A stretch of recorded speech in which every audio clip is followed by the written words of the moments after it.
As an actor இப்போ கல்யாணமாக நீங்கள் உங்களை நினச்சிக்கிறீங்கல்ல, நீங்கள் எழுதியிருக்கீங்க, யுவர் டிரெக்டர், அந்த கேரக்டர் இப்படி தான் இருக்கும், அதை நீங்கள் ரசிச்சிருப்பீங்க, செதுக்கியிருப்பீங்க, நீங்கள் அதை ஓன் பண்ணுறது வேறு.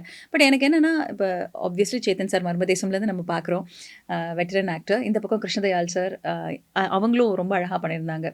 இவங்க எல்லாரையும் அந்த உடல் மொழிக்கு கொண்டு வரதுங்கிறது நாட் ஈஸி. அவங்க இவ்வளோ எஃபர்ட் இந்த படத்தில் இருக்குங்கிறது அவங்களுக்கு முன்னாடி தெரியுமா? நீங்கள் கமிட் பண்ணும்போது தெரியுமா? Like they have to do this. ஒரு மாதிரி டிஃப்ரெண்ட் ஆயிடணும். அவங்க யாருமே இளவரசன் தான், தாண்டவன் தான், ஆயிட்டா தான் முடியும் அப்படின்றது அவங்களுக்கு தெரியுமா? இல்லை, கண்டிப்பாக இருந்தது. அந்த ப்ரெஷர் இருந்தது. ஒரு 2-3 பேர் முன்னாடி கமிட் பண்ணோம், இது பண்ணோம். அவங்களாம் கூடமே இப்போ நீங்கள் வாத்தியாராக நீங்கள் இவ்வளோ கெட்டப் பண்ணணும், நான் யூடியூப்லேருந்து அந்த விஷயங்கள்லாம் எடுத்து கட் பண்ணி வச்சுட்டு, நீங்கள் வாத்தியாராக இத்தனை வேஷம் போட போகிறீங்க, ஆண் வேஷம் போடணும், பெண் வேஷம் போடணும், இந்த பாட்டு பாடணும், இது பண்ணணும் அப்படின்னு சொன்னோன்னே அதுவே பல பேருக்கு ரொம்ப ப்ரெஷராக இருந்தது. ஒரு 2-3 பேர் பண்ணலன்னு வேறு சொல்லிட்டாங்க. இல்லை, இது ரொம்ப கஷ்டம், பண்ண முடியாது அப்படின்னு. இப்போ சேத்தன் சார்கிட்ட வரும்போதும் சேத்தன் சாருக்கும் அந்த அந்த ப்ரெஷர் இருந்தது. பட் அவர் அதை காமிச்சிக்கல. ரொம்ப என்ஜாய் பண்ண ஆரம்பிச்சாரு.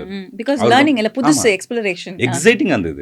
அது ஒரு ஆக்டர் எக்ஸைட் ஆகும்போது நமக்கு சூப்பராக இருக்கும் இல்லைங்களா? அவர் உடனே அவர்கிட்ட நரேஷன் முடிச்ச உடனே டாப்னு பார்த்தாரு, உங்கள் வயசு என்ன ஆகுது அப்படின்னாரு. இல்லை சார், 31 ஆகுது. இந்த வயசில் எப்படி இவ்வளோ மெச்சூர்டாக ஒரு கதை எழுதிருக்கீங்க அப்படின்னாரு.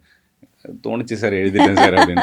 ஆனால் அவருமே அதை சொன்னார், இல்லை இதில் நிறைய ஒர்க் இருக்குது, அந்த வாத்தியாராக கரெக்டாக பண்ணணும், பண்ணிவிடுவேன்னா எனக்கு கொஞ்சம் இதுவாக இருக்கும் சார். 100% நீங்கள் பண்ணிவிடுவீங்க, எனக்கு அந்த கான்ஃபிடென்ஸ் இருக்குது சார், கொண்டு வந்துடுறேன் சார். அது எப்படி பண்ண முடியும் அப்படிங்கிறது தெரியும். இப்போ ஃபுல் ஃப்ளெட்ஜாக நான் உங்களுக்கு ஒரு கூத்து வச்சு ஒரு விஷயம் பண்ணும்போது ஒரு சில இது இருக்கும், நான் அது எப்படின்னா மேட்ச் பண்ணி ஷூட் பண்ணிக்கிறேன் சார் அப்படின்னு. அதுலேருந்து ஆனால் அவர் ப்ராக்டிஸ் ஆரம்பித்தார். ப்ராக்டிஸ் ஆரம்பித்து அவர் புதிய தலைமுறையில் சாரதின்னு சொல்லிட்டு சாரதியை வச்சு தனியாக ட்ரெயின் பண்ணி ரொம்ப ரொம்ப அழகாக. இன்னொன்று ஒரு பெரிய அட்வான்டேஜ் என்ன வந்ததுன்னா, விடாத கருப்பில் அவர் கருப்பு சாமி தான். ஏன்னா அந்த ரோல்ல இருந்து நம்ம அவ்வளோ பார்த்துருக்கோம், நம்பியிருக்கோம், பயன்படுத்தியிருக்காரு. அந்த நடை இருக்கு இல்லைங்களா, அந்த நடையோட ஒரு ரிதம் இருக்கு.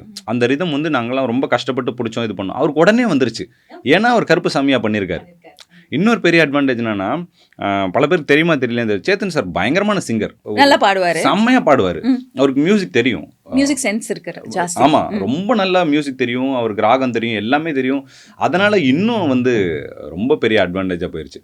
உங்களுக்கு மியூசிக் தெரியுமா? நீங்க இந்த படத்துல பாடிருக்கீங்க, பாட்டு கத்துறீங்க. ஆமா, எனக்கு அதான் சேத்தன் சார் தொடர்ந்து என்ன திட்டிகிட்டே இருப்பாரு.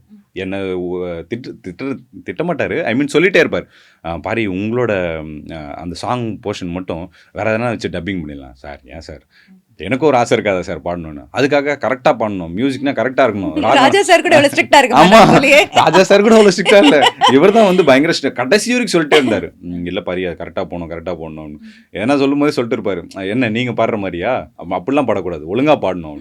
அந்த ஒரு டப்பிங்கில் ஒரு சின்ன ஒரு இது பண்ணியிருப்பாரு, அந்த சிங்கிள் ஷாட்டில் ஒரு இது வரும். ஆமாம், நீங்கள் அவங்க வீட்டுக்கு போய் அர்ஜுனர் வேஷம் பண்ணணும்னு கேட்கும்போது பெரிய சீன் இல்லை? ஆமாம், அதில் இந்த அவர் அர்ஜுனனா இப்படி நிற்கணும், இப்படி பாடணும்டா, சந்திரகுல அர்ஜுனராஜன் வந்தேன் அப்படின்னு இருக்கும். அதை நான் எழுதும் போது எப்படி எதுனா, சந்திரகுல அர்ஜுனராஜன் வந்தேன் இப்படி சொல்லுங்கள் சார், இது போதும் சார், அப்படி தான் நான் எழுதியிருந்தோம். அங்கே ஸ்பாட்லேயுமே அதான் பண்ணோம்.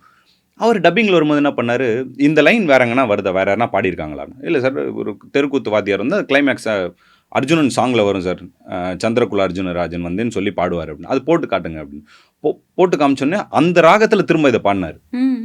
அது செம்மையாக இம்ப்ரூவைஸ் ஆச்சு. அது நான் ரெண்டுத்துக்குமான டிஃப்ரென்ஸ் போட்டு காமிச்சேன்னா உங்களுக்கு நல்லா இன்னும் கிளியராக தெரியும்.